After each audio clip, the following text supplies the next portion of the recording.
Bom, pessoal, boa noite. Uma alegria estarmos aqui nesse mês especialmente, que é o mês do dia litúrgico do Padre Pio, né? Nosso padroeiro, aquele que idealizou, por inspiração do Espírito Santo, os grupos de oração. Essa é uma das grandes obras, um dos grandes legados do Padre Pio, são os grupos de oração. E este aqui, nesta paróquia, se iniciou lá na década de 90, ele, creio, não era nem canonizado ainda, estava em processo de beatificação, de canonização. Não era nem beatificado. Nem beatificado. Foi beatificado depois que o grupo foi... Olha só, então esse grupo aqui tem um quê profético, né? Já antecipou a santidade, o juízo da igreja, né?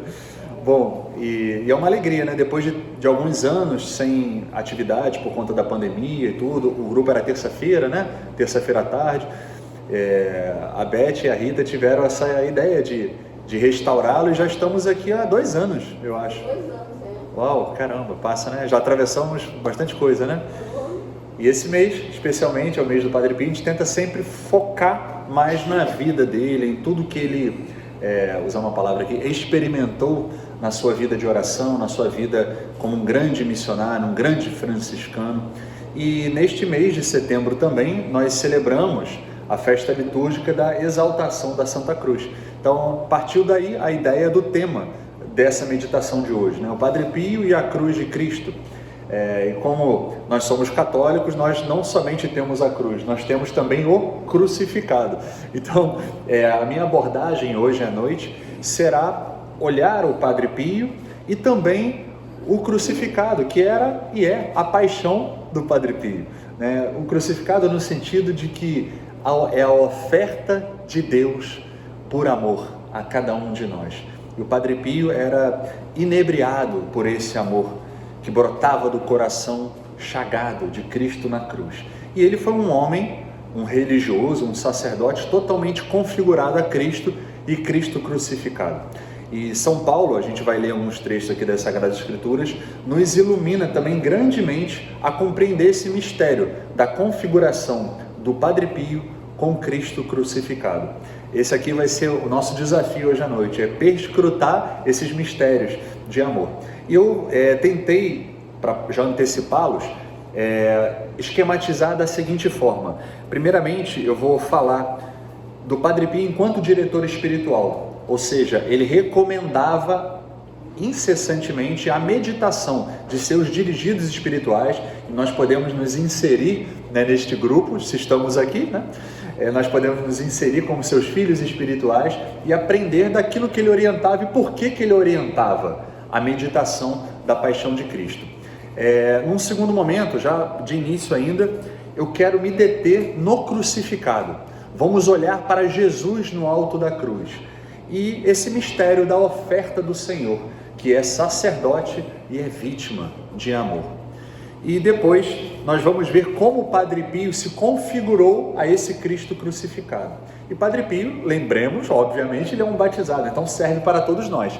Quando eu entrar nessa parte da pregação, da palestra, nos coloquemos no lugar do Padre Pio, imitemos esse nosso pai e irmão mais velho, né, que tanto nos ensina sobre a fé. Depois, por fim, eu finalizarei com a nossa união com Cristo crucificado, olhando o crucificado e o Padre Pio, os dois conjuntamente. Porque aquilo que falarei que devemos viver na intimidade com o crucificado, o Padre Pio viveu. E aqui que está o grande desafio, essa empreitada que com certeza, já antecipo aqui que isso é importante. Eu não pretendo, obviamente aqui, tentar esgotar as possibilidades meditativas a respeito de Cristo crucificado. Isso é impossível. Nosso Senhor Jesus Cristo, ele é Deus feito homem, ou seja, ele é infinitamente capaz de nos amar de uma maneira sempre nova, renovada. Os mistérios do coração de Cristo são sempre inéditos, são sempre novos na história da igreja, na relação com os santos, e ele tem uma relação pessoal com cada um de nós. Então aqui obviamente não esgotaremos tudo que ele pode nos dizer e nos passar, e que vai nos dizer ao longo da nossa vida e durante a nossa eternidade no céu. Mas vamos fazer, né, tentar traçar alguns pequenos rabiscos aqui desse mistério de amor que é nosso Senhor crucificado. Bom, iniciando falando sobre o Padre Pio enquanto diretor espiritual. né, ele orientava a meditação da paixão de Cristo, como falei para vocês. E eu vou ler um trecho de uma filha espiritual dele, o que ela disse em relação a essa orientação do Padre Pio. Estou lendo esse livro aqui, Padre Pio, um santo entre nós, foi um presente que recebi da Beth, inclusive. Nos seus ensinamentos, o Padre Pio tinha um cuidado particular pela meditação, ou seja, pela oração mental. Não entendamos aqui meditação como algo relacionado às filosofias e religiões orientais. A meditação do cristão é você ruminar as verdades de fé, ruminar, perscrutar os mistérios das passagens da vida de Jesus, tá? Então a meditação para nós é isso, que é conhecida também como oração mental, que é o alimento da alma, mas também do cérebro, ou seja, não só para aquecer o nosso coração, os nossos sentidos, aquilo que nós temos mais ligado à nossa humanidade, mas também ao nosso intelecto, aquilo que vai ampliando os horizontes da nossa contemplação na nossa inteligência. É preciso se deter na vida de nosso Senhor. Refletir e compreender o significado profundo das verdades cristãs ajuda a ter uma conduta prática, em sintonia com tais verdades. Padre Pio sugeria que se meditasse sobretudo a paixão e morte de Jesus, mistério de valor salvífico do sofrimento e do amor imenso de Deus pelos homens. Reparem, sofrimento e amor sempre unidos. Compreender, ou pelo menos intuir alguma coisa desse mistério, significa basear a própria vida sobre fundamentos revolucionários, transcendentes, eternos. Assim escreveu Raquelina Russo, que era uma dirigida espiritual do Padre Pio. Ela disse: ele aconselhava também a meditação em posição prostrada, ou seja, com a cabeça, com a fronte virada para o chão, deitado, como fez nosso Senhor Jesus no Getsemane, no Horto das Oliveiras, na noite da agonia, bem como todas as orações em geral ou devoções especial. Ele exigia, olha o verbo, ele exigia a meditação 2 vezes por dia, amanhã e à noite, de manhã e noite. O tema a meditar era sempre a paixão de Jesus. O modo de fazer a meditação foi me explicado pelo Padre Pio na hospedaria, onde no convento se recebe os visitantes, Ele escolheu como tema a oração de Jesus no Horto das Oliveiras. Quando acabou de explicar e de meditar comigo, tive coragem de lhe dizer: Padre, olha a honestidade dela, que bonito. Padre, eu não me comovi absolutamente com nada. E ele replicou: mas se a comoção não vem, não se faz sentir, é porque não é necessária. Isso é muito importante na nossa vida de oração. Eu não senti Deus, não fiquei arrepiado, não chorei, pouco importa. O importante é fazer a meditação, é se deter com o amado, é demorar-se com o amor, que é nosso Senhor. O texto do livro continua: abordando sempre o tema do mistério do sofrimento, constante e fundamental na vida do Padre Pio, este incitava suas filhas à mortificação e ao sacrifício, em suma, a fazer alguma coisa que pudesse compensar aquilo que Jesus tinha sofrido por amor dos homens. Aspas. Ela continua: o padre falava-me muitas vezes da necessidade da penitência para reparar os pecados próprios e alheios, para ajudar Jesus na salvação das almas, escreveu Raquelina Russo. Certo dia perguntou-me: costumas fazer disciplina? Ou seja, ele perguntou se aquela sua filha costumava se submeter ao exercício da penitência física, que consistia em flagelar o próprio corpo com um chicote, como outrora era costume nos conventos. Isso era muito comum, na história da igreja e tudo. Ela respondeu: não, padre. Olha a vida espiritual dela. Eu faço 4 quaresmas no ano, como fazem os nossos pais.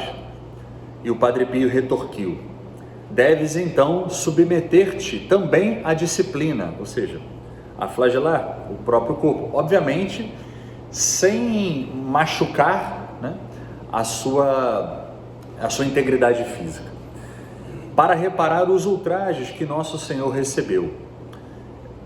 Ela continua: mandava-me fazer jejum rigoroso durante a primeira semana da quaresma e todas as sextas-feiras da mesma. Nessa altura, todas as refeições eram de abstinência rigorosa. Na sexta-feira santa, permitia-me jejuar 48 horas, em memória da paixão do Senhor. Bom, era assim que o Padre Pio tratava uma dirigida espiritual, né? É claro, existe eu não quero aqui aguar o Evangelho e as exigências do Evangelho e a direção espiritual do Padre Pio, mas cabe também aterrizarmos a vida que os nossos antepassados tinham com o mundo que nós temos hoje, cheio de conforto. Então, um esforço para as pessoas de outras gerações, de outros séculos, para que eles pudessem se domar, era muito maior do que nós hoje em dia, né? Hoje em dia a gente tem muito mais dificuldade para evitar uma coisa por conta das facilidades da vida e tudo mais. Por que eu digo isso? Porque é muito importante nós não sairmos por aí, de acordo com a nossa própria cabeça, nos impondo penitências árduas neste grau de santidade do Padre Pio e de seus dirigidos espirituais. Por isso que é muito importante a direção espiritual que falamos aqui na última reunião e tudo mais. Mas isso não apaga, obviamente, a nossa necessidade de termos uma vida mortificada, de fazermos penitência. Não só como uma prática, uma ascese para domar a nossa humanidade, muitas vezes desordenada e que quer se rebelar, né? Sempre buscando o conforto, o prazer, tem dificuldade de ser contrariada, mas também como uma oferta a Deus, uma oferta de reparação pelos pecados, como ele fala aqui no final, pela memória da paixão do Senhor, a tudo que ele sofreu de ofensa, e também em prol de terceiros. Nós falaremos mais sobre isso aqui. Mas o primeiro ponto que eu quero elevar aqui é o seguinte: a vida mortificada que a paixão de Jesus, que a contemplação de Cristo crucificado nos convoca, é uma vida mortificada por amor a Ele. Aqui que está a chave do negócio. A chave está no amor. A gente precisa ter uma vida mortificada, a gente precisa meditar a paixão para conhecê-lo mais e melhor. E assim, conhecendo mais e melhor, nós podemos amá-lo mais e melhor. E o que acontece agora em termos práticos, em quem medita muitas vezes a paixão de Cristo? Isso aqui é importante. A meditação da paixão de Cristo, ela extirpa o pecado mortal da nossa vida. Porque contemplando o crucificado, nós vemos que os nossos pecados e os do mundo inteiro fizeram com o amor encarnado. Como São Francisco, o pai do Padre Pio, chorava, né? O amor não é amado, o amor não é amado. Quem que é o amor não é amado para São Francisco de Assis? O crucificado. O amor se encarnou e não foi amado. Ou seja, quanto mais eu medito no Senhor chagado, crucificado, mais eu fico com asco, com horror dos meus pecados, da minha vida, das minhas desordens e as desordens do mundo inteiro. Então, o primeiro fator é esse: extirpar da nossa vida o pecado mortal. O que seria o pecado mortal? Seriam todos os pecados que cometemos que você acaba não obedecendo os mandamentos da lei de Deus, os 10 mandamentos. Então, por exemplo, se roubo, se furto, se falta à missa aos domingos, isso é um pecado horroroso, né? Aí a gente entra numa catequese aí dos 10 mandamentos, não vem ao caso agora. Mas isso aqui é muito importante. O pecado não pode mais fazer parte da nossa vida. Nenhum pecado. E o pecado mortal de nenhum batizado. Desculpem a grosseria da imagem que falarei, mas quando cometemos um pecado mortal, é como se a gente fosse lá na nossa pia batismal e escarrasse, né? A gente está fazendo um pouco caso da maior graça que a gente recebeu, de sermos filho no filho, né? De sermos divinizados pelo sacramento do batismo. Então, a meditação da paixão de Cristo me gera um horror ao pecado. especialmente aquele que habita no meu coração, nos meus atos. A meditação da paixão de Cristo, ela aprofunda a nossa compreensão do valor dos sacramentos. Muitas vezes a gente banaliza os sacramentos da nossa vida ou os negligencia. Esse é um grande perigo para aqueles que vão à missa ou tentam manter uma vida junto à comunidade paroquial, dentro de grupos de formação e tudo, é a gente banalizar muitas vezes os sacramentos, né? Ou tratá-los com uma certa perigosa familiaridade. Você fazendo pouco caso da presença do Senhor no sacrário. Amanhã eu confesso. Aquelas coisas assim, né? Você vai tocando a vida, daqui a pouco eu acesso ali aquela misericórdia. Isso é muito perigoso espiritualmente.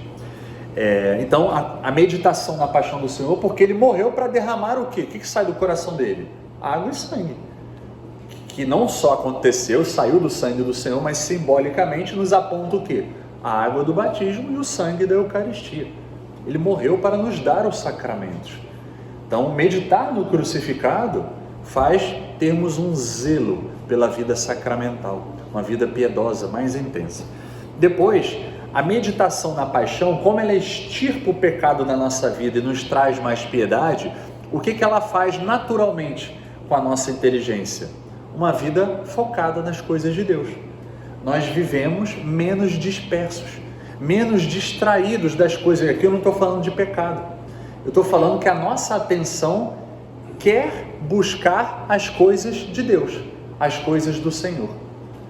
Então, meditar é importante também nesse sentido. O Padre Pio tem uma frase muito profunda, simples, como é próprio dos santos, e muito profunda. Ele fala: a curiosidade mata a caridade. E não entendamos nessa frase do Padre Pio caridade como uma ação assistencial para alguém, um amor ao próximo. É muito mais do que somente isso. Caridade, para ele, para os santos, é o amor que Deus infundiu na minha alma a partir do meu batismo e com o qual eu amo a Deus, ou seja, o próprio Espírito Santo, o amor da Trindade. Deus caritas est, Deus é amor. O Pai é aquele que ama, o Filho o amado, eternamente amado pelo Pai. E quem liga, né, o amante ao amado, o amor, o Espírito Santo, que é uma pessoa. Ou seja, uma vida entregue às curiosidades de uma maneira silenciosa, como uma nicotina, vai matando o nosso organismo espiritual, vai matando a caridade, aquele amor que habita em nós desde o batismo. Olha a profundidade dessa reflexão do Padre Pio. A curiosidade mata a caridade. Simples, já a gente escuta, parece que é uma frase solta, mas tem muita profundidade teológica e visão espiritual desse grande santo de Deus. E aqui, por fim, para terminar essa parte inicial da meditação, por que é importante meditar na paixão de Cristo? Vamos ler os 2 primeiros livros aí das Sagradas Escrituras nessa folha que distribuímos. Primeiro, carta aos Romanos, São Paulo aos Romanos, capítulo 8, 5 a 9. Eu vou ler aqui por conta da filmagem, tá? Senão eu ia pedir para um de vocês ler. De fato, os que vivem segundo a carne desejam o que é carnal, mas os que vivem segundo o Espírito aspiram ao que é espiritual. Ora, o pendor da carne, e aqui carne para São Paulo não é corpo, tá? Carne é a humanidade na sua totalidade, é alma e corpo pós-pecado, ou seja, a nossa humanidade desordenada, que pende para uma vida que que o catecismo vai chamar de concupiscência, aquela inclinação para o mal, para o pecado. Então, o pendor da carne é o que? Essa concupiscência. Se eu me deixo levar por ela, é morte. Enquanto o pendor do Espírito é vida e paz. Na minha vida é conduzida pelo Espírito de Deus. Pois as tendências da carne são inimizade contra Deus, não se submetem à sua lei. Cara, isso é uma fotografia da gente. A gente tem dificuldade de submeter à lei do Senhor. Nem mesmo o podem. Os que vivem segundo a carne não podem agradar a Deus. Vós, está falando São Paulo conosco, vós, porém, não viveis segundo a carne, mas segundo o Espírito. Se realmente o Espírito de Deus habita em vós. Ou seja, desde o batismo, o Espírito de Deus, o santificador, aquele que me diviniza, que nos deifica, habita em nós, se nós não o expulsamos pelo pecado mortal. Então reparem como precisamos ter uma vida no Espírito. O Catecismo tem uma seção inteira que fala sobre isso, a vida no Espírito, como agir sendo cristão, sendo batizado. E a meditação da paixão de Cristo nos impulsiona a viver de acordo com o Espírito dele, de Cristo, né? Vamos lá, a segunda, Gálatas 5, 16, 17. Digo, pois, deixai-vos conduzir pelo Espírito, e não satisfareis os apetites da carne, porque a carne tem aspirações contrárias ao Espírito, e o Espírito tem aspirações contrárias à carne. São entre si opostos, de modo que não fazeis o que quereis. É aquilo que São Paulo vai dizer também na carta aos Romanos, num capítulo anterior do que lemos agora anteriormente, que é o capítulo 7. Ele fala, eu faço o mal que não quero, mas não faço o bem que quero, né? Não faço o bem que quero, mas faço o mal que não quero. Isso é uma realidade dos nossos corações, né?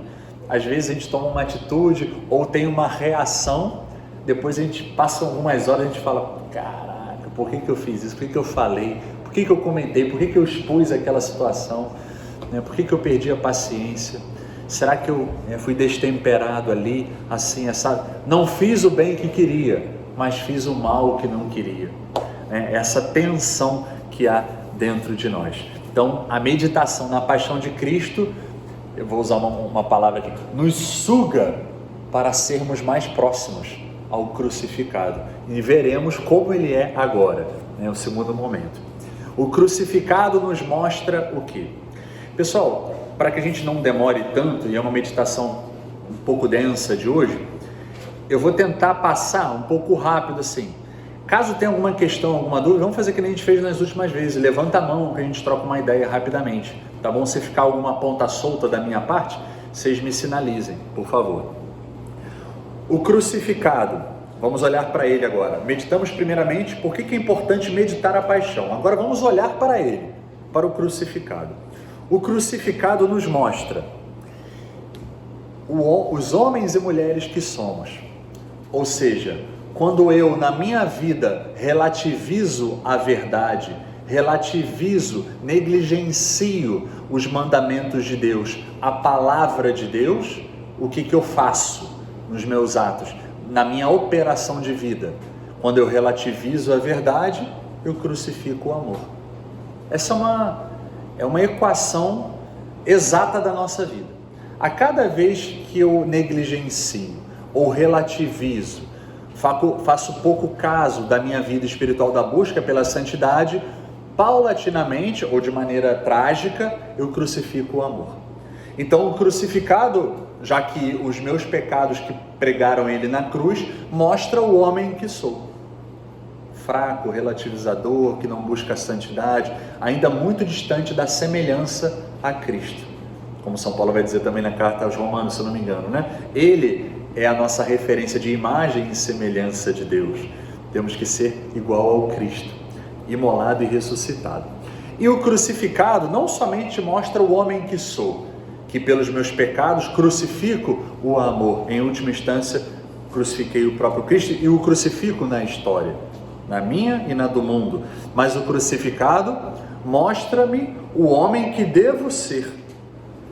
Quem é o homem que devo ser? Agora não olhemos para o que fizemos com ele, mas para ele mesmo. O homem que devo ser é o Cristo, humilde e manso de coração. Como é o Cristo crucificado? Ele está ali falando e vivendo de que forma? Como um doador de vida. Tudo que o crucificado faz morrendo é dar vida.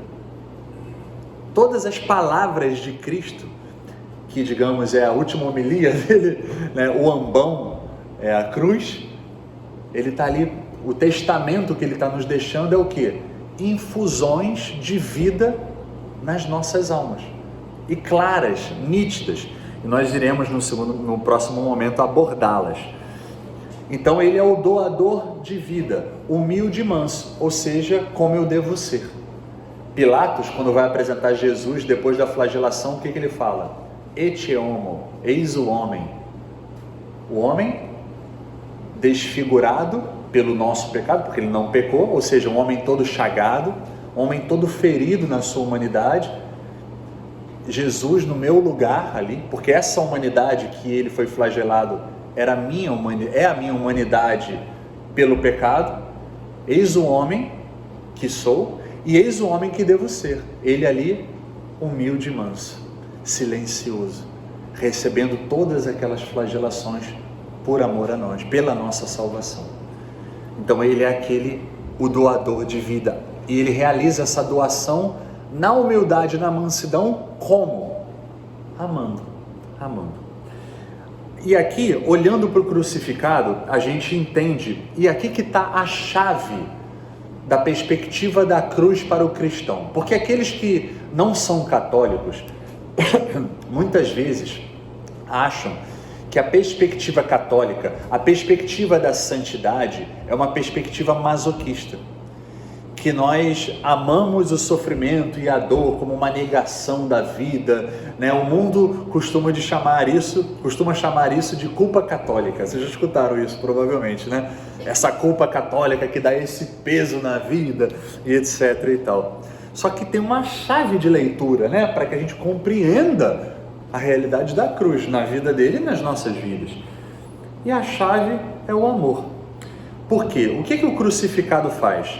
Ele pega o sofrimento, a dor, que são realidades inerentes à condição decaída pelo pecado, inerente da nossa existência, consequências do pecado.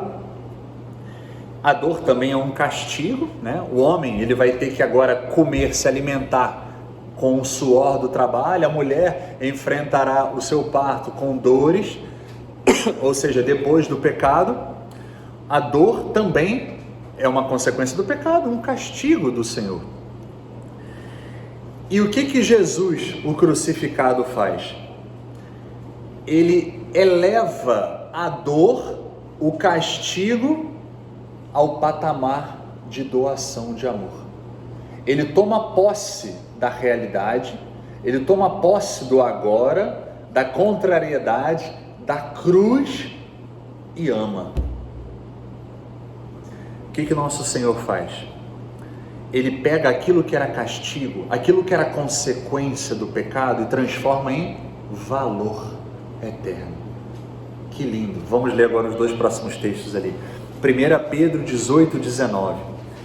Sabendo que não foi por bens perecíveis como a prata e o ouro que fostes resgatados da vossa vã maneira de viver, recebida por tradição de vossos pais, mas pelo precioso sangue de Cristo, como de um cordeiro sem defeito e sem mancha.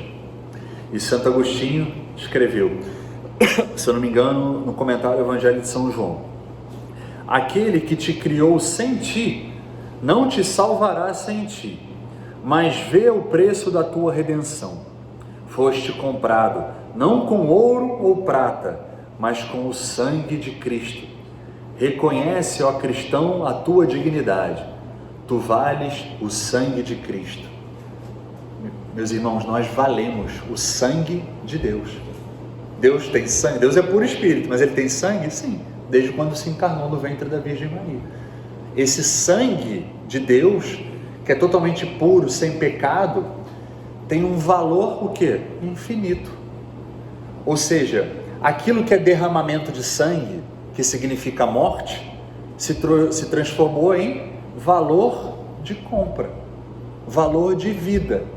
Ele comprou a nossa morte, quer dizer, ele comprou-nos para a vida, pagando com a morte, dando ao seu sangue, quer dizer, dando ao sangue esse valor eterno, esse valor precioso, como São Pedro vai chamar, e que é como nós chamamos, né, na devoção da igreja, o preciosíssimo sangue de Jesus, que é tirado aqui dessa origem, dessa carta de São Pedro.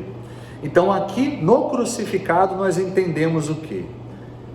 O valor do sangue de Deus e o valor do sangue que nos comprou. nós valemos, como Santo Agostinho vai dizer, o sangue de Cristo, de Deus encarnado.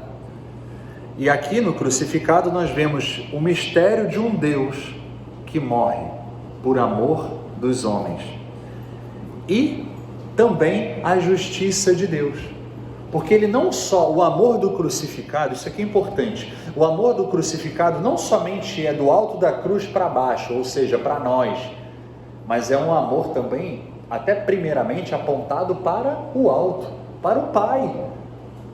É um amor que quer fazer justiça, porque Deus merece ser amado por um coração humano infinitamente, com todas as capacidades humanas de amar, o que não aconteceu em Adão e Eva e em seus filhos, nós, filhos de Adão, filhos de Eva, né? Agora não, filhos da Virgem Santíssima, né? Filhos da Santa Igreja, mas nascemos, né, já do ventre de nossas mães, por essa desordem, por essa humanidade que se rebelou contra Deus, com esse coração que desconfia que Deus é amor, com esse coração rebelde, esse coração soberbo, esse coração que enxerga Deus como um inimigo, que quer talvez o meu mal, que não quer me ver feliz. Agora, Deus, o Cristo, quer amar o Pai em um coração humano. O que ele está querendo fazer? Se ele ama a nós com misericórdia, o amor que ele joga para o Pai é um amor justo, é um amor de justiça. Na cruz, no crucificado, realiza-se não só a misericórdia, mas a justiça, porque Deus merece ser amado puramente, infinitamente, com toda a capacidade humana de amá-lo. E foi isso que foi realizado no alto da cruz, um amor justo por Deus, o Pai. E aí o Bento XVI, ele vai, aquela passagem de Isaías, que Jesus começa na sinagoga lá acho que era em Nazaré, em Cafarnaum, agora não me recordo, ele lê uma profecia de Isaías e fala, né, que os cegos vão ver, que os aleijados vão andar, agora não me lembro muito bem de cabeça. Aí Jesus, no Evangelho de Lucas, ele termina falando da boa nova aos pobres e tudo mais. O Bento XVI, ele pega a profecia de Isaías e ela continua um pouco mais. O Bento, ele botava o dedo na ferida.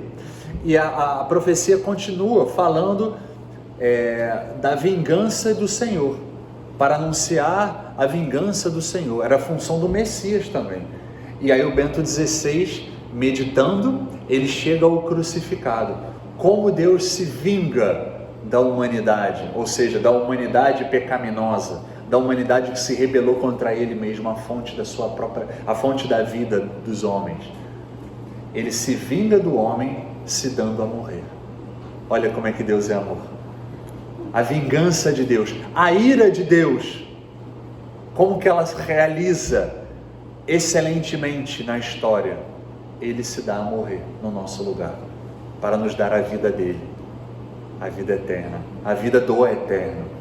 Isso é maravilhoso. E isso está aonde? No crucificado. A gente precisa mergulhar nesse coração do Cristo crucificado. O Padre Pio diz: amor sem padecimento é fogo de palha, é fogo que não dura. E agora os padres da igreja vão dizer que o amor de Cristo crucificado tem uma imagem desse amor do Cristo crucificado no Antigo Testamento. E qual que é? A sarça que queimava e não se consumia, não apagava. O que é essa sarça que se queima e não consome ali? É o coração de Jesus. É um coração como se fosse um vulcão que não cessa de amar, incessante. Nenhuma dor, nenhuma contrariedade, nenhuma injustiça que ele sofreu vai apagar aquela chama do Espírito de Deus no coração humano assumido por Deus. Tremendo, né? Que maravilha. Então, o amor na dor, aqui que está o segredo do crucificado, a sarça que queima e não se consome. E o Padre Pio, bom, eu não vou ler aqui, senão vou acabar alongando, mas tem um caso que ele entendeu que a dor, o sofrimento, pode se tornar esse valor amor. Ele eleva o sofrimento a uma oferta de amor. Esse é um mistério do crucificado. E o Padre Pio, compreendendo e configurado bastante a Cristo, ele vai passar por eu sempre cito esse exemplo, ele vai passar por uma cirurgia de hérnia inguinal, né? Que na virilha tinha uma anestesia, só que ela era muito superficial.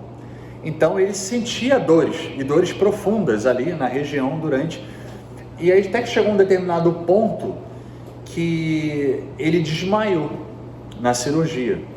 No filme dele é até relatado que o médico queria ver a chaga dele, tudo, é uma parte até engraçadinha no filme, tudo, e realmente acontecia isso, né? Os médicos queriam ver as chagas dele, tudo. Mas o curioso é que depois que ele volta para o convento, os freios que estavam assistindo ele na recuperação, escutam da boca do Padre Pio. Ele fala o seguinte: quando ele estava sofrendo aquelas dores e desmaiou, depois da cirurgia, ele virou para os freios e falou: o Senhor aceitou a minha oferta pelo fulano de tal, que estava passando um problema de saúde.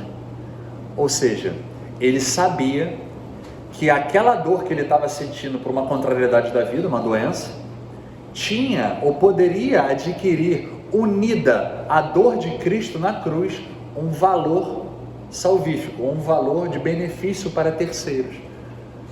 Então ele pegou aquela dor, o que ele fez? Como crucificado, transformou em doação de amor, transformou em amor aquilo que é, repito, inerente à nossa realidade humana. Não há nessa vida uma vida sem sofrimento. O que a gente vai fazer com isso? Vamos amar. Como? Vamos ver como o amor amou Cristo e Cristo crucificado. Mas reparem nessa chave de leitura. E cada contrariedade da nossa vida, não precisa ser uma cirurgia sem anestesia para a gente oferecer. Pode ser um cansaço do dia a dia. Pode ser uma pequena contrariedade do trabalho. Pode ser aquele momento que você já não aguenta mais aquela fragilidade, aquela limitação da sua esposa, do seu esposo. Você vai lá e não reage. E por amor, pela conversão, em reparação às suas ofensas, né? Passo da vida pregressa e etc e tal. Tudo se torna possibilidade de amar. Cada contrariedade, cada pequeno sacrifíciozinho. Olha como é que a nossa vida fica ilimitada na capacidade de se oferecer, sem que ninguém saiba, no silêncio do nosso dia a dia, no silêncio do nosso cotidiano. Entendemos também no crucificado o sofrimento. Deixa eu só ver quanto tempo tem aqui. O sofrimento é uma preparação para algo que virá, seja ela uma missão ou uma ressurreição. Cada sofrimento, olhando para o crucificado, a gente entende isso. E para Jesus, por exemplo, cada sofrimento é porque está vindo uma missão depois, ou uma ressurreição. Nosso Senhor, antes de começar o ministério público, a sua vida, né, de milagres e pregações, o que acontece com ele? Ele é tentado no deserto, 40 dias. O deserto é uma figura da cruz também, é uma adversidade. Ele sentiu fome, ele foi tentado, uma vida difícil, em contrariedade. E ali era a preparação, se a gente pode assim dizer, do seu ministério público. Então, cada cruz que enfrentamos na nossa vida, podem ter certeza, é uma preparação para uma missão que já está sendo construída por Deus nas nossas vidas, ou uma ampliação da nossa missão, seja ela enquanto pai, enquanto mãe, enquanto profissional, enquanto vocacionado, etc. Ou uma ressurreição, às vezes uma realidade da nossa vida que já estava no sepulcro, que precisa ser, como Lázaro, né? Trazida à vida novamente. Ou vai chegar a cruz derradeira das nossas vidas, que vai chegar para todos nós aqui, e seremos ressuscitados junto ao Senhor, né? Pela misericórdia dele, assim espero, assim desejo. Então, cada sofrimento, cada cruz é uma preparação para algo que virá, missão ou ressurreição. Olhando para o crucificado, pelo amor a Deus e aos homens, o crucificado e cada cristão que une a sua cruz à de Cristo é um homem livre. E o que dá a liberdade a nós que somos pregados nas contrariedades da vida? quando amamos nela. Não há homem mais livre no mundo do que Jesus crucificado. Todo mundo ali, exceto a Virgem Maria, mas todos ali que participaram dos sofrimentos de Jesus, desde a agonia na sexta, na quinta, desde antes da agonia, na última ceia, até a sua morte, todo homem ali que estava julgando Jesus era uma pessoa que estava se traindo, estava sendo contraditória em alguma instância da vida. E Jesus, aquele contrariado, aquele injustiçado, aquele pregado, era o único livre. Ele era o Senhor do seu agora. Por quê? Porque unido ao Pai, fazendo a vontade do Pai, ele amava. E aí não importam as circunstâncias, não importam os pregos, apesar de doerem, não importa a coroa de espinhos, apesar de não me deixarem enxergar pelo sangue derramando como uma cachoeira nos meus olhos. Eu sou livre porque eu amo ao Pai e a vós, todos aqueles e nós, ao longo da história. A configuração do Padre Pio a Cristo crucificado. Vamos ler agora as 3 próximas cartas aqui. 1 Coríntios 2:2. Pois não julgueis saber coisa alguma entre vós, senão Jesus Cristo e Jesus Cristo crucificado. Isso aqui é muito importante da vida do Padre Pio e das nossas vidas também. A gente tem que estar com aquele foco que falei lá no início, em nosso Senhor. A todo momento, a gente está numa festa, lembrar dele. A gente acordou, lembra dele. Eu divido o quarto com 2 irmãos lá no seminário, e eu faço orações de manhã, mas não na cama. Eu levanto e tal, mexo uma coisa, vou ao banheiro e tal, depois entro no momento de oração. E é bonito, eu vejo um irmão meu lá, ele senta na cama e faz o sinal da cruz. É isso. Eu não posso perder um tempo sem pensar nele. Sabe? A gente precisa estar o tempo inteiro atento. São Paulo e Padre Pio. Julguei nada saber, senão Jesus Cristo e Jesus Cristo crucificado. Ele é a fonte da sabedoria humana. E é isso que veremos aqui daqui a pouco. Outra carta, São Paulo, na mesma carta, 1 Coríntios. Nós pregamos, a pregação de São Paulo, ao apostolado dele, Cristo crucificado, escândalo para os judeus, loucura para os pagãos, para os mundanos, para aqueles que não querem saber de igreja, de papa, de Bíblia, dessas coisas todas, que a gente é apaixonado por essas coisas, mas eles não querem saber, é loucura para eles. A gente está sábado à noite aqui, mas para os que são chamados, tanto judeus como gregos, Cristo é poder de Deus, o poder do crucificado e sabedoria de Deus. Quanto mais eu mergulho nele, mais eu vou enxergando a vida como ela é, não como aquele autor antigo falava e escrevia histórias, mas como nós penetramos na luz dele. O crucificado é um farol para que a gente se enxergue enquanto pessoa e para que a gente se enxergue enquanto coletividade. Não tem jeito, um novo mundo é possível, nos festivais a gente escuta muito isso, um novo mundo, sim, se passar pela cruz e pelo crucificado, não tem jeito. Ele é o nosso farol. Quem é a luz do mundo? As nossas soluções? Ou ele? O amor encarnado. Meu Deus. Gálatas 2, agora chegando o Padre Pio, Com efeito, pela lei eu morri para a lei, a fim de viver para Deus. Estou crucificado com Cristo. Já não sou eu que vivo, é Cristo que vive em mim. Minha vida presente na carne, eu a vivo na fé no Filho de Deus, que me amou e se entregou a si mesmo por mim. Reparem, a gente fica sempre muito com essa frase, já não sou eu que vivo, é Cristo que vive em mim. Que poesia maravilhosa, Pois dá vontade de falar isso, de viver, estimular a santidade, Um dia nós todos falaremos isso, já não sou eu que vivo, é Cristo que vive em mim, é Ele que fala em mim, é Ele que olha em mim, é Ele que interage em mim. Só que o que vem antes, que é bom, Estou crucificado com Cristo. Aqui que está o negócio. Aqui que é o tratamento para a nossa humanidade.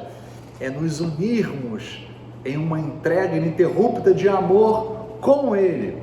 Por isso que o amém mais grandioso das nossas vidas é aquele que falamos depois que o Padre eleva a hóstia consagrada e diz: por Cristo, com Cristo, em Cristo, a vós, Deus Pai, na força do Espírito Santo. Aí a gente fala o quê? Na Assembleia: amém. Se a gente vive Cristo crucificado, esse amém vai ser das profundezas da nossa alma, que a gente vai dizer em cada missa ali. Então o Padre Pio tinha uma vida contemplando o crucificado. E para uma vida contemplando o crucificado, quem eram os personagens, as pessoas que estavam no Calvário contemplando o crucificado? Tinham algumas lá, mas as três principais ali para nós: a Virgem Maria, São João ao lado dela e Maria Madalena, né, que esteve nos momentos lindos do Senhor, na cruz e na ressurreição. E o que essas três pessoas ali podem dizer do Padre Pio? Que ele contempla o crucificado e aqueles três contemplavam. Maria, Nossa Senhora, é a pureza. A gente só vai penetrar no coração de Jesus quanto mais puro for o nosso coração. Bem-aventurados os puros de coração, porque verão a Deus. Se eu quero ver, enxergar, eu preciso ser puro de coração. E o Padre Pio era de uma pureza de coração estrondosa. Maria Madalena, quem que ela é e que o Padre Pio se assemelhava também nesse calvário da vida? A penitência, uma vida mortificada, uma vida penitente. E São João, quem é ali no Calvário? O sacerdote, é aquele que traz o Cristo ao mundo, né? O sacerdote, né? O ministerial, ordenado por Cristo, depois pela igreja, é aquele que traz, que liga o céu e a terra, trazendo quem? O mediador, o Cristo para o meio de nós. E ali a gente vê o Padre Pio, a pureza, a penitência e o sacerdócio. E eu vou falar daqui a pouco, mas já antecipo, nós temos um sacerdócio também, o sacerdócio batismal, que é comum a todos nós aqui.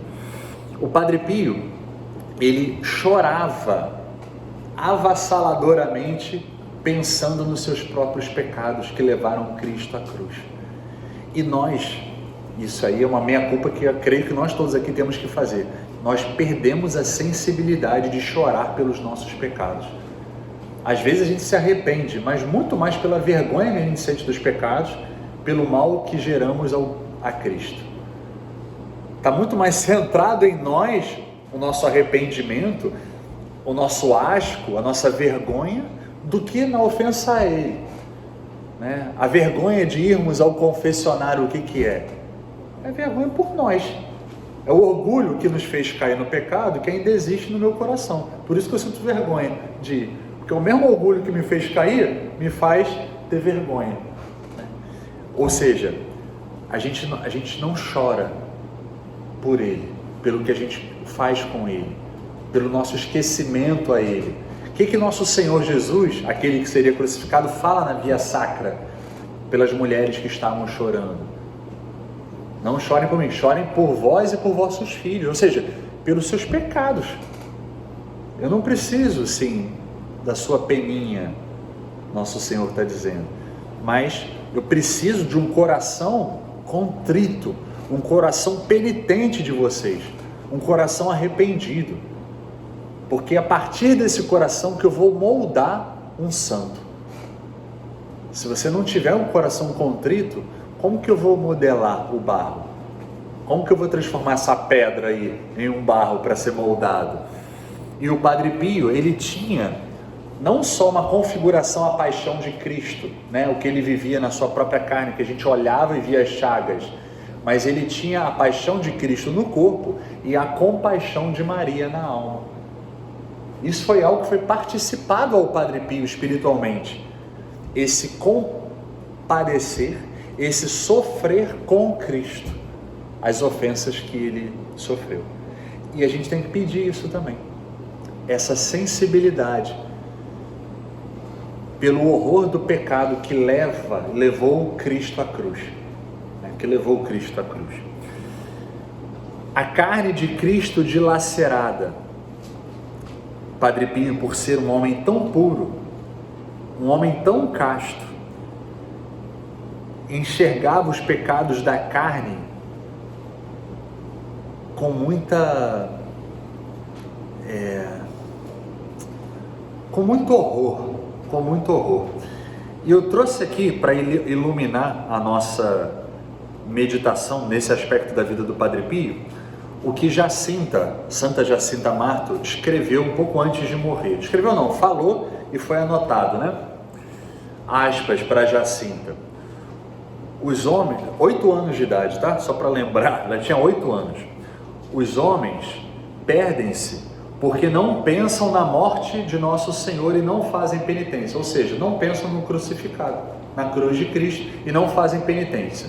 Tudo que estamos falando até aqui agora, Jacinta. Os pecados que mais levam as pessoas para o inferno são os pecados da carne. Aí eu botei uma observação aqui. Jacinta, uma criança de 8 anos, que vivia numa aldeia rural, era pastora de ovelha, sem acesso a qualquer meio de perversão, como nós temos hoje, por exemplo, fala em pecado da carne. A freira que acompanhava Jacinta, que ela estava doente, né, pergunta se Jacinta sabe o que é a pureza.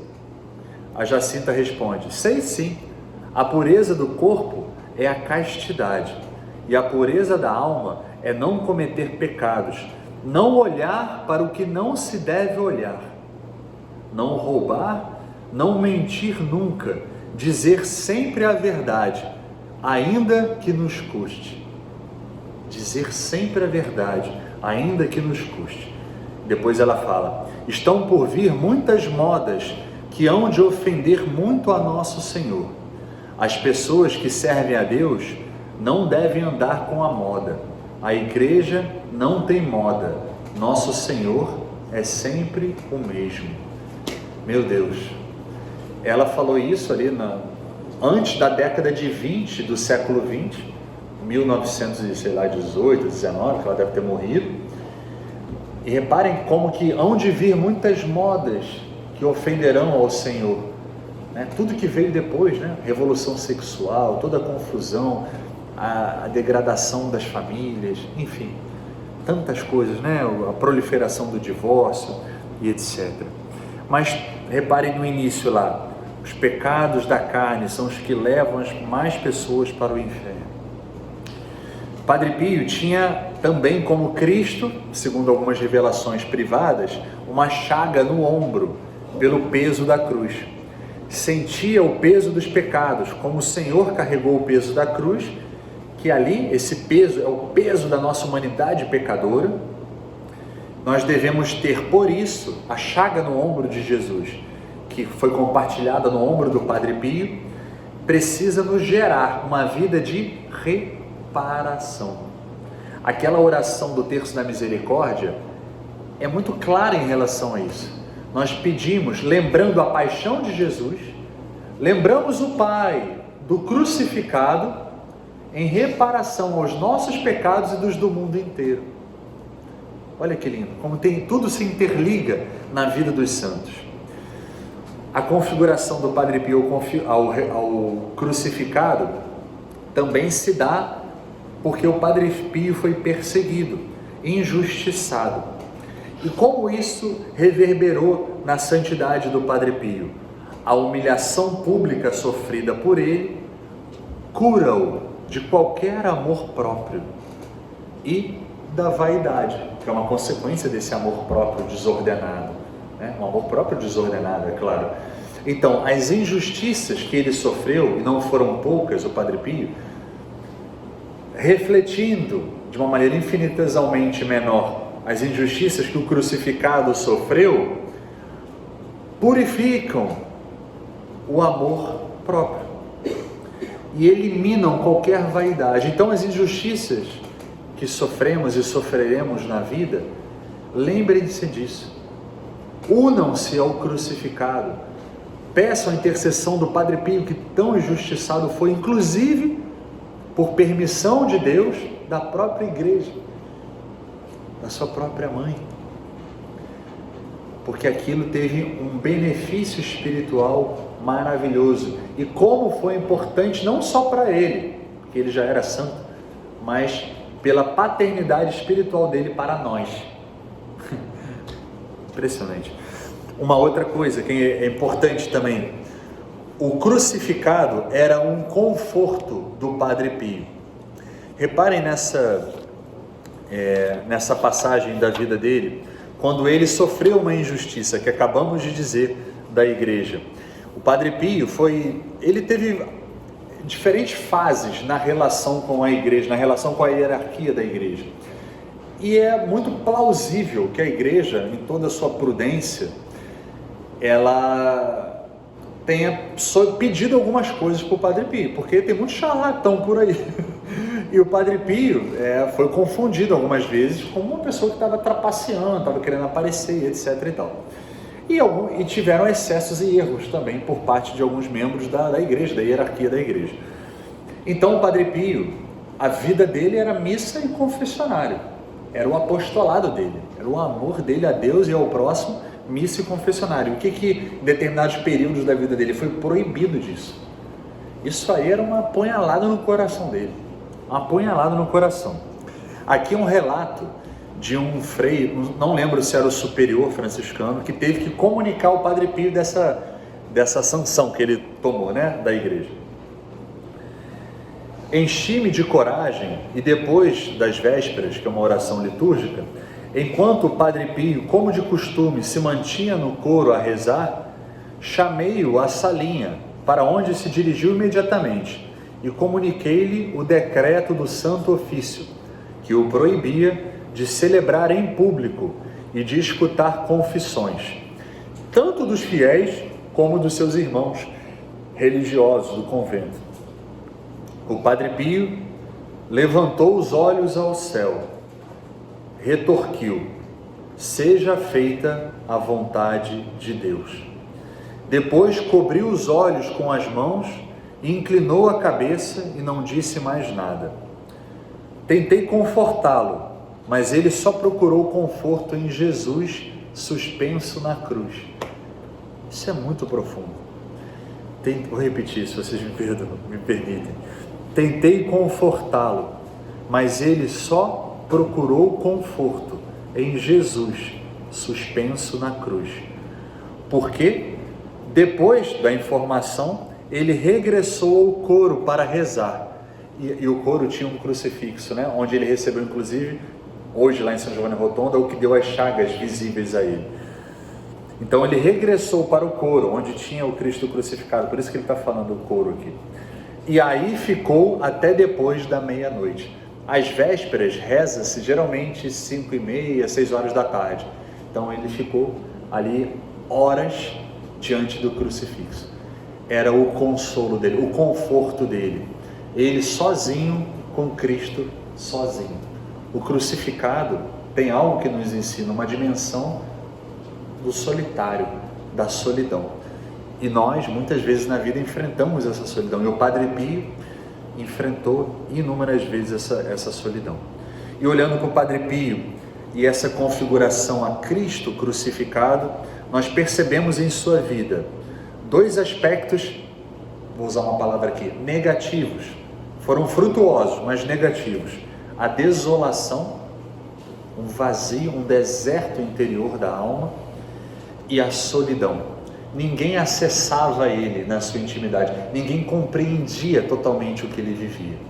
Desolação e solidão, aquilo que o crucificado experimentou e viveu. Meu Deus, por que me abandonaste? Porém, tem um aspecto positivo dessa configuração do crucificado e vivida pelo crucificado, que é a beleza e a atração. Todo aquele, como Cristo crucificado, que vive unido ao Senhor, se torna belo. É impressionante isso. E atrai as pessoas. Atrai. Quem vive as suas cruzes, testemunhando Cristo, testemunhando a vida na fé, é de uma beleza A Madre Teresa de Calcutá, quanto mais velha ela ia ficando, mais bonita ela ficava. Já reparou isso? Quanto mais enrugada ela foi ficando mais linda. e cada vez com mais atração. Cada vez mais ela atraía as pessoas para ela, porque não era ela, era Cristo nela. Então essa configuração a Cristo gera isso. Se por um lado uma aridez espiritual, um deserto espiritual e uma solidão, também por outro lado uma beleza existencial e naturalmente, sem qualquer pretensão do Padre Pio, sem qualquer pretensão do santo, uma atração.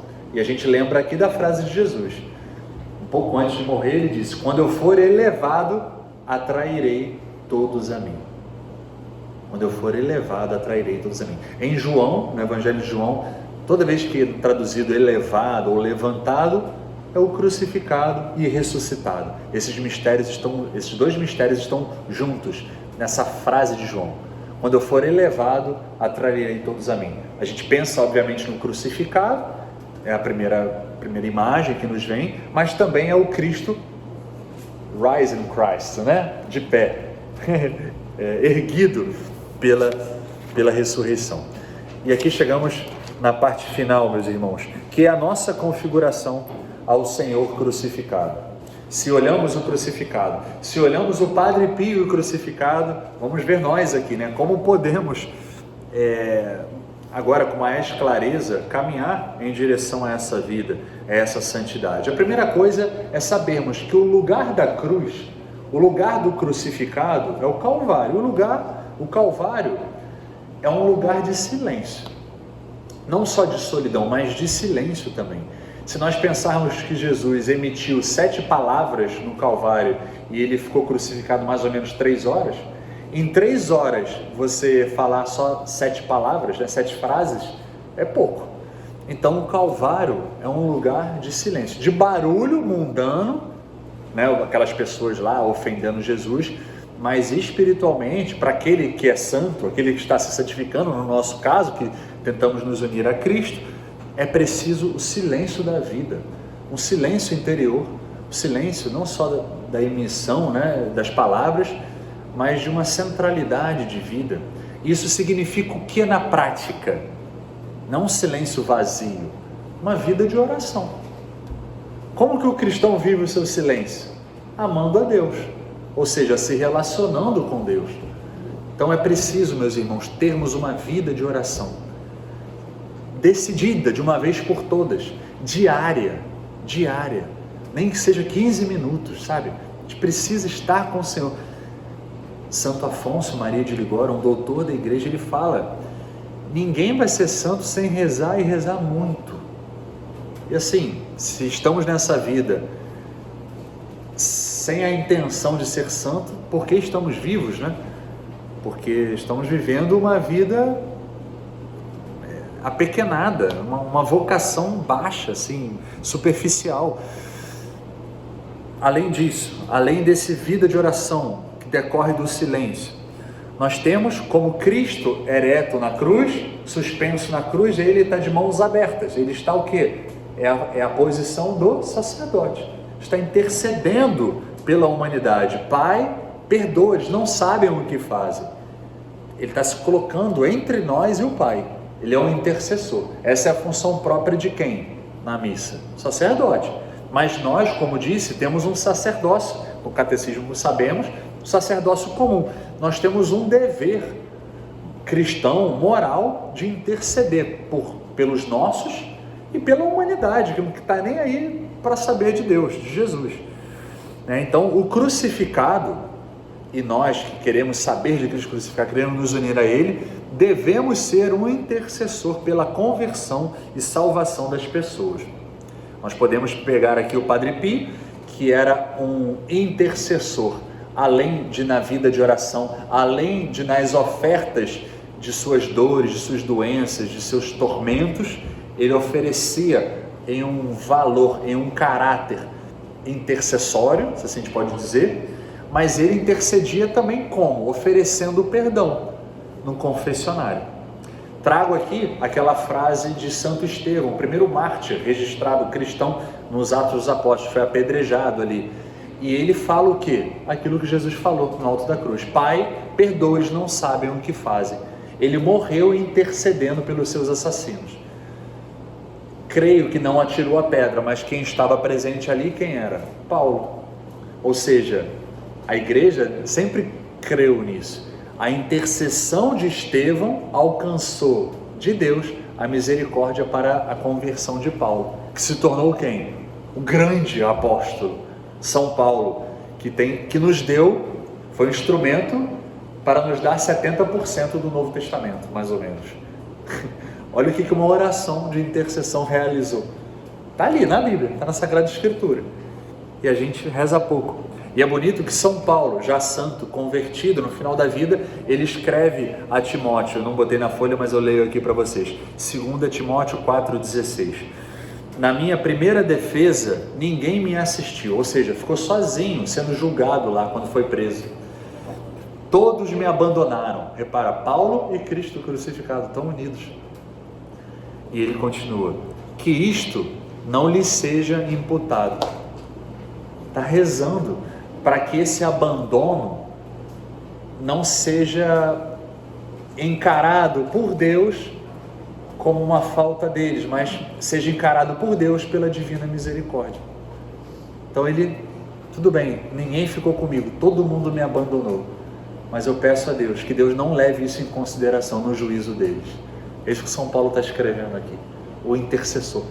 Nós devemos como? Interceder. Somos sacerdotes pelo nosso batismo, não ministerial, um sacerdote ordenado, mas o sacerdócio comum dos cristãos, que deve ser essa intercessão, mas não somente a intercessão. Como que era o sacerdócio de Cristo na cruz?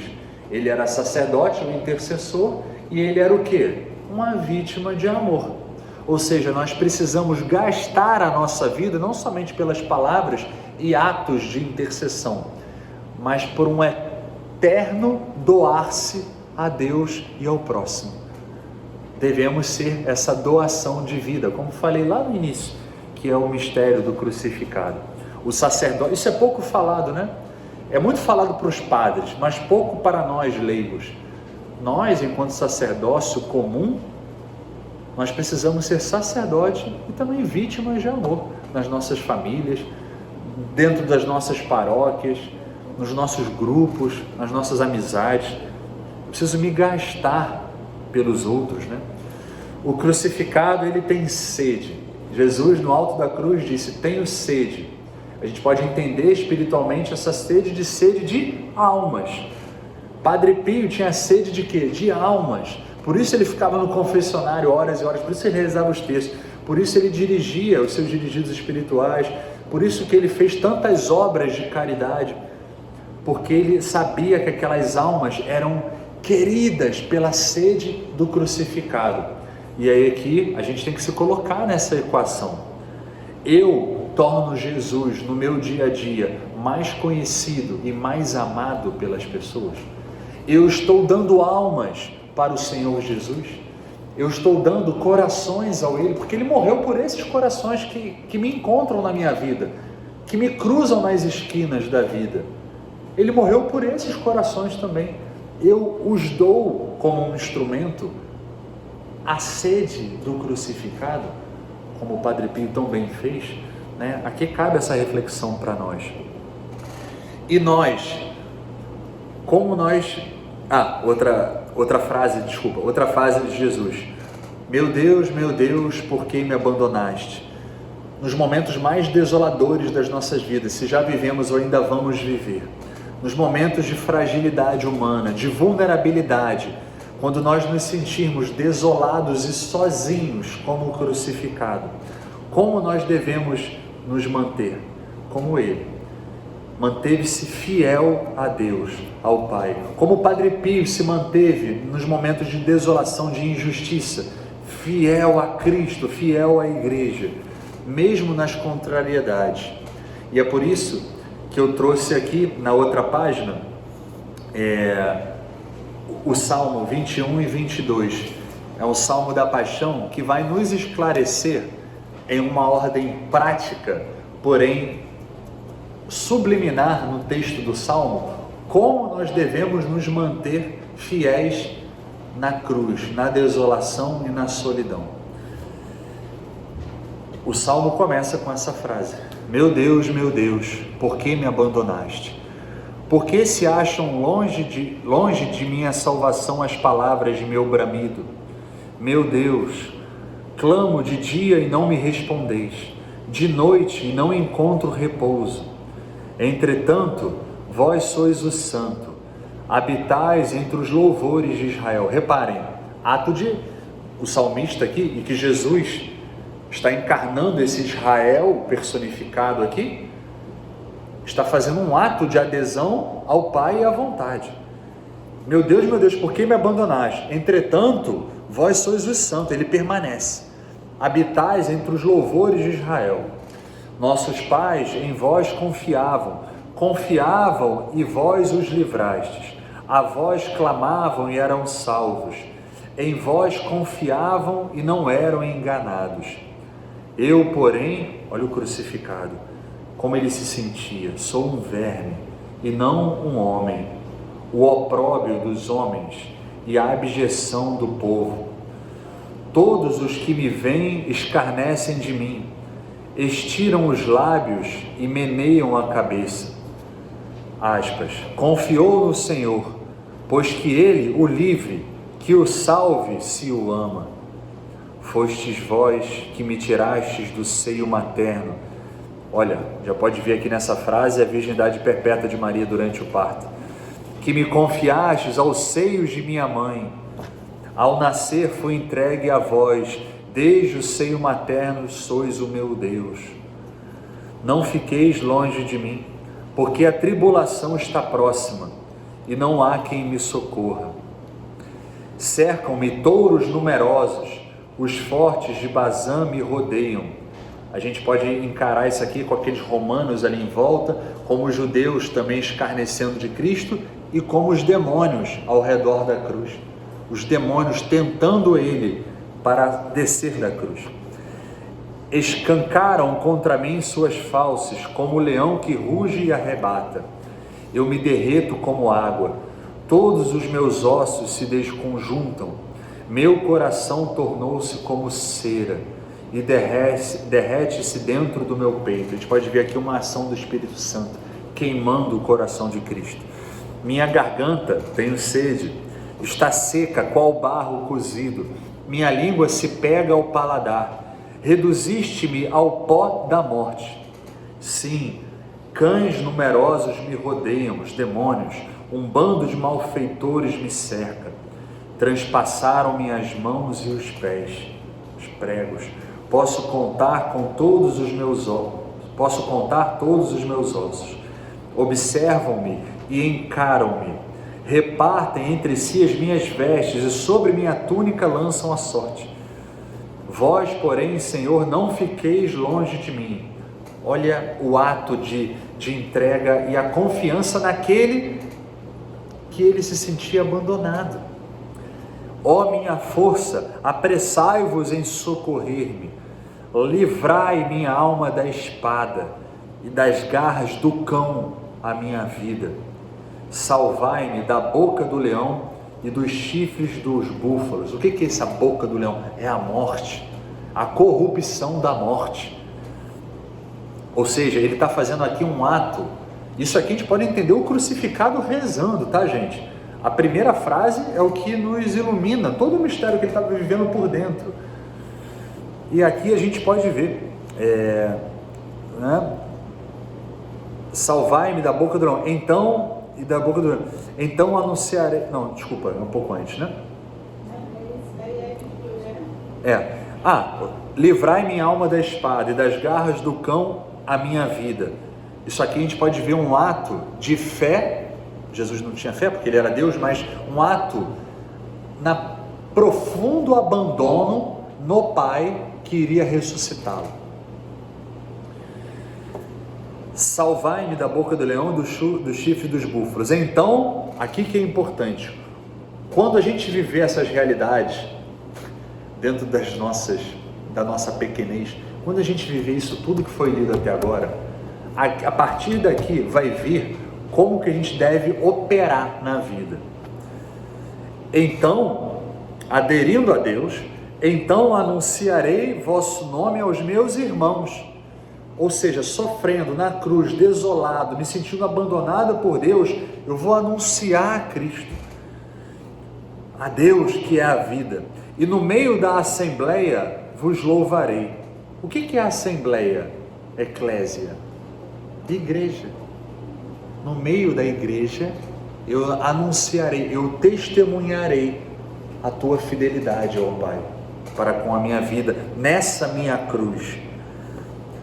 Vós que temeis o Senhor, louvai-o, glorificai-o todos vós, estirpe de Jacó, reverenciai-o todos vós, estirpe de Israel, porque não desprezou nem desdenhou a miséria do pobre, nem dele ocultou sua face. Quem é o pobre? O Cristo crucificado. Quem é o pobre? Sou eu na minha cruz.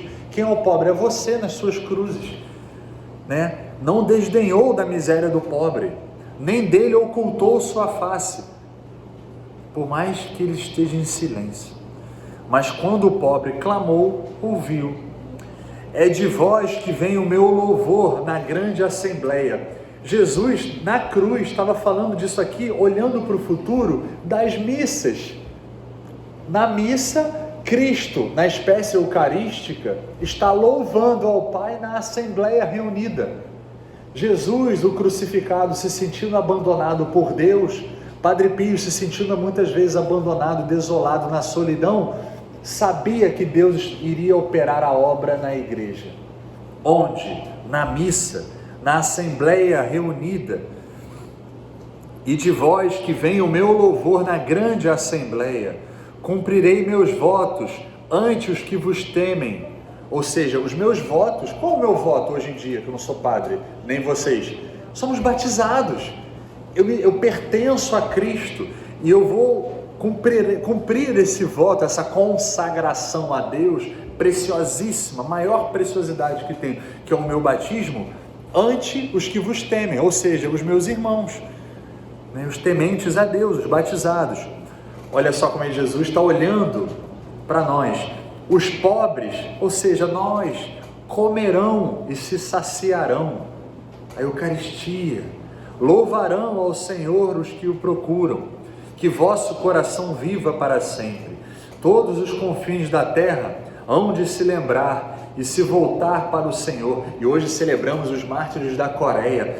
Todos os confins da terra hão de se lembrar. O crucificado sabia que hoje estaríamos falando sobre isso, sobre a realidade interior de Cristo crucificado no dia desses mártires coreanos, porque isso aqui diz sobre eles. E ele os via no alto da cruz. E os santos, de alguma maneira, nem que seja pela fé, eles enxergam isso.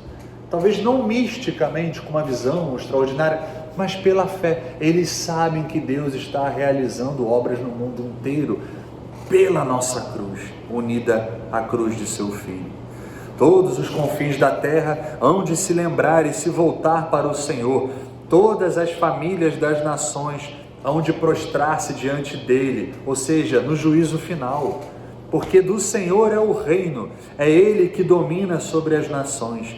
Todos os grandes da terra hão de comer e prostrar-se, diante dele se inclinarão todos os que descem ao pó, cuja vida pende da sua mão, ou seja, está tudo na mão de Deus. Para ele viverá a minha alma, a alma humana assumida pelo Verbo eterno. A minha posteridade o servirá. Qual é a posteridade do Cristo? Nós que somos seus irmãos pelo batismo. Ele está falando tudo isso nessa frase: meu Deus, por que me abandonaste? Falar-se-á do Senhor à geração futura, como estamos tentando fazer aqui. Anunciar-se-á sua justiça ao povo que há de nascer.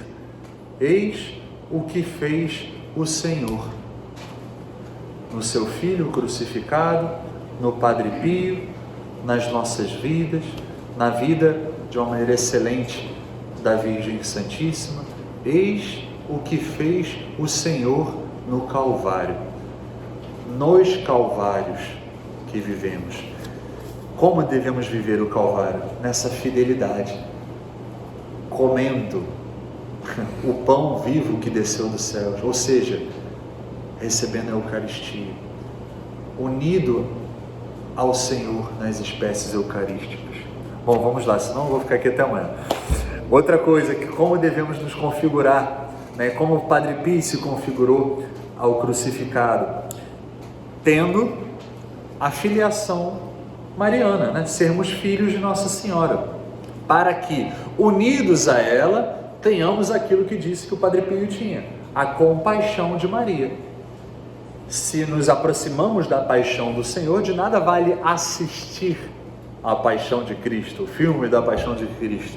Eu preciso viver, assisti-lo na compaixão de Maria. Aqui que está o segredo, né? E precisamos assumir Maria como nossa mãe. Foi isso que João fez. E olha que interessante, só um dado de curiosidade para vocês, que é óbvio, está explícito ali. A mãe de João estava no Calvário, estava no Calvário. Salomé estava lá, a mãe de Tiago e João.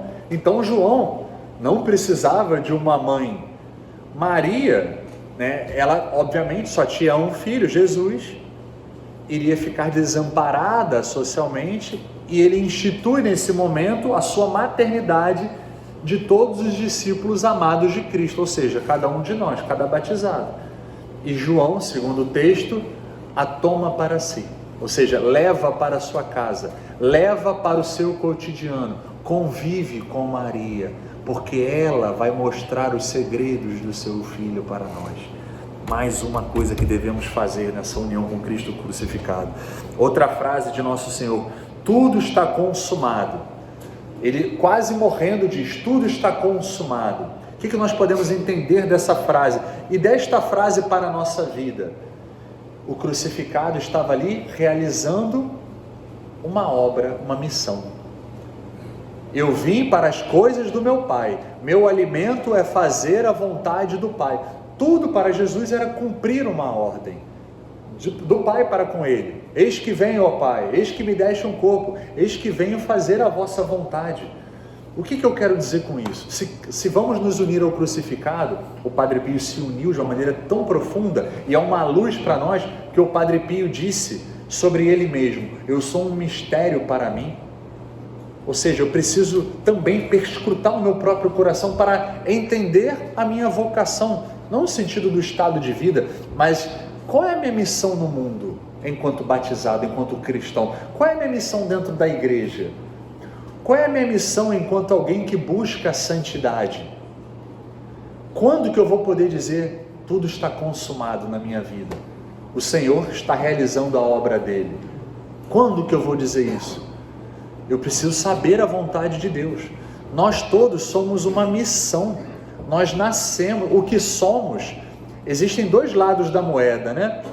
Quem sou e para que sou. Se sou um homem, ou melhor, se sou um batizado, existe um para que sou batizado. Quando Jesus pergunta para os apóstolos: e vós, quem dizeis que eu sou? Eles falam: tu és São Pedro, né? Tu és o Cristo, o Filho do Deus vivo. A profissão de fé de São Pedro, todo mundo conhece. Mas o que Jesus fala depois disso?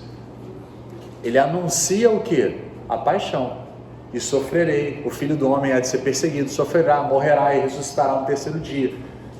Ou seja, quem ele é, o Filho do Deus vivo, existe para algo, para a missão. A missão dele culminaria na cruz e na ressurreição, né? Então, por que eu trago isso aqui? Porque nós precisamos, como o Padre Pio se enxergava também, como um mistério, como uma missão. Para nós cristãos não existe diferença entre vida e vocação. Vida e vocação é a mesma coisa, porque a nossa vida é a santidade, a nossa vocação é a santidade. Agora, como eu vou buscar, tanto na vida interior quanto na vida ad intra e ad extra, né? Para dentro e para fora, essa vocação, essa missão. Quando eu vou falar, esta obra está sendo realizada, tudo está consumado. E Jesus termina, né, a última frase dele na cruz: Pai, em tuas mãos entrego o meu espírito. Ou seja, aquilo que falei, existe um lugar no nosso coração que só cabe o infinito. Só cabe Deus. Reparem, a frase derradeira de Cristo é um abandono, ele mergulha no Pai, numa profunda e plena confiança no amor que o Pai é. Como é que a gente pode trazer para a nossa realidade? Como o Padre Pio viveu, e a gente vai se configurando a Cristo crucificado. Eu preciso entender na minha vida que nada, nem ninguém me pertence. Que todas as dimensões da minha vida são boas, mas são periféricas.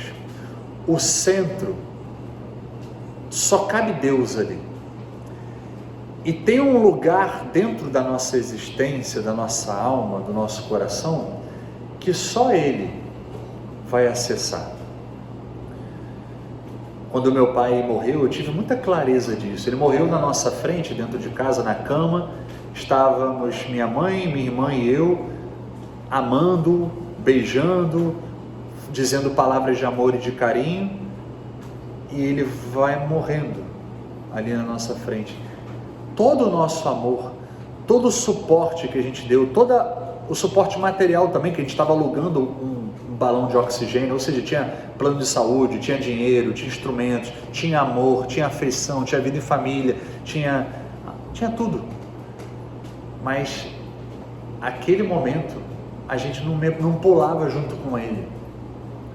Ele pulou, ele e Deus, como o crucificado. Então a gente precisa já saber disso na nossa vida e a gente se preparar para esse momento, porque esse momento não seja o momento da nossa vida. O Dom Antônio Augusto fala muito bem aqui sobre isso, né? Ele se baseou num livro, né?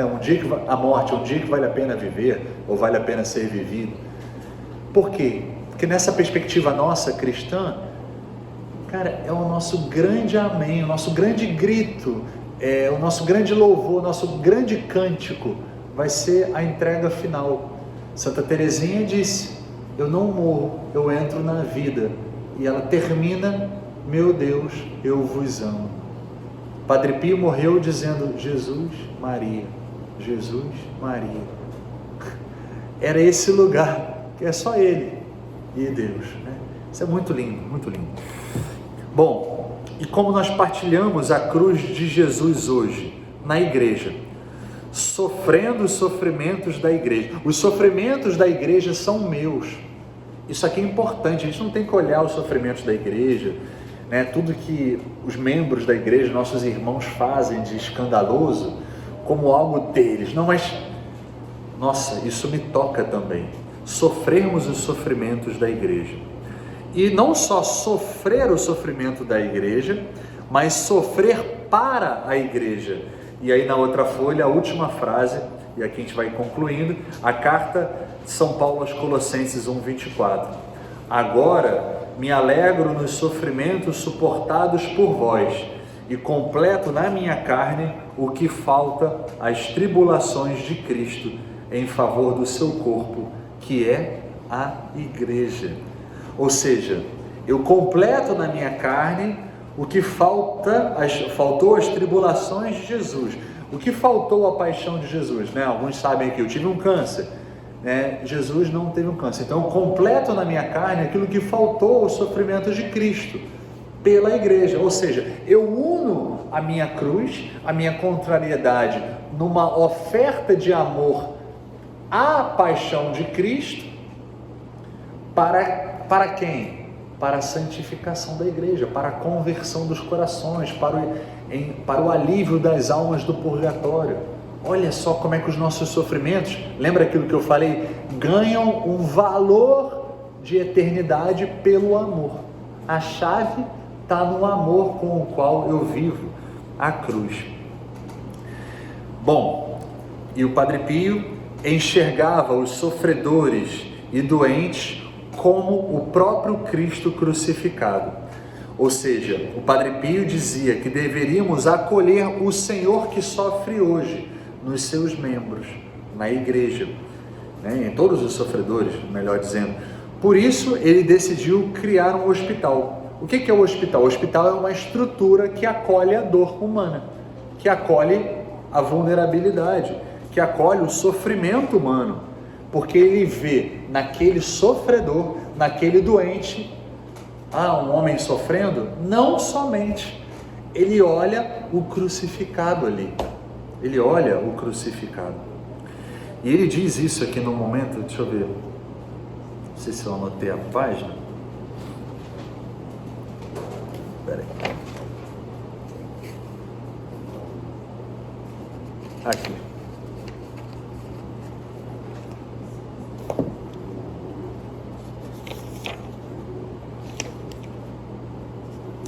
isso aqui era eu acho que era um médico que escreveu, né? Dr. Gusso, né? Ele disse: o Padre Pio ensinou-nos a trabalhar sob o olhar de Deus. É difícil esquecer os seus ensinamentos. Ele repetia muitas vezes: em cada doente está Jesus que sofre. Em cada pobre está Jesus que definha. Em cada doente pobre está 2 vezes Jesus que sofre e definha.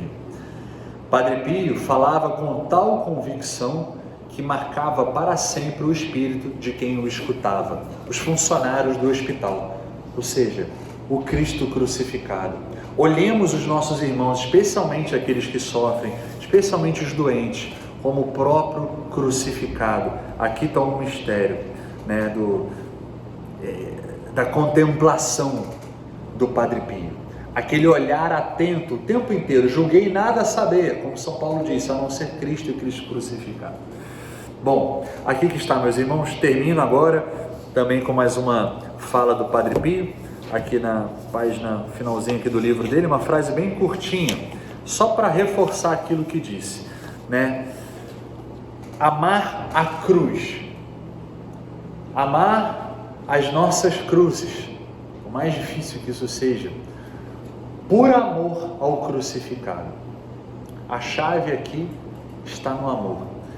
E o Padre Pio nos diz, olha só que impressionante a frase dele: o meu alimento cotidiano é a dor. Se um mundano escuta isso, ele fala da culpa católica, fala de tudo, né? O meu alimento cotidiano é a dor. Apenas na cruz encontro repouso. Não por amor ao sofrimento em si, mas por amor daquele que se consumiu por nós, e para ser útil aos vivos e aos mortos. Ou seja, ele se alimenta das contrariedades, das dores, enfim, das suas cruzes, por amor ao crucificado, porque ele merece ser amado, e porque esse amor jogado no peito do crucificado será derramado em quem? Nos vivos e nos mortos, ou seja, nas almas do purgatório, nas almas que estão sendo agora julgadas em seus juízos particulares, nos agonizantes que vão partir desse mundo daqui a pouco. Enfim, tantas coisas podemos realizar pelo amor. E aqui, repito, mais uma vez, que fique essa mensagem: olhemos para a vida do Padre Pio, olhemos para o crucificado e entendamos que a dor foi resolvida na nossa humanidade decaída, e ela é resolvida pelo amor, para sermos por Cristo, com Cristo e em Cristo, crucificado, junto com Ele, uma oferta de vida para aqueles que nos circundam e para aqueles que nem alcançamos com os olhos. São esses irmãos que já estão no purgatório, que estão passando por seus juízos. A nossa participação e a nossa vocação é grande. Nós temos uma grande missão, meus irmãos. A vida do Padre Pio foi uma grande missão e é uma grande missão. É um céu bastante agitado do Padre Pio, né? Talvez por isso estamos aqui hoje. E que assim seja a nossa vida e que assim seja a nossa eternidade. São Pio de Petreutina, rogai por nós. Estivemos aqui reunidos em nome do Pai, do Filho e do Espírito Santo. Amém.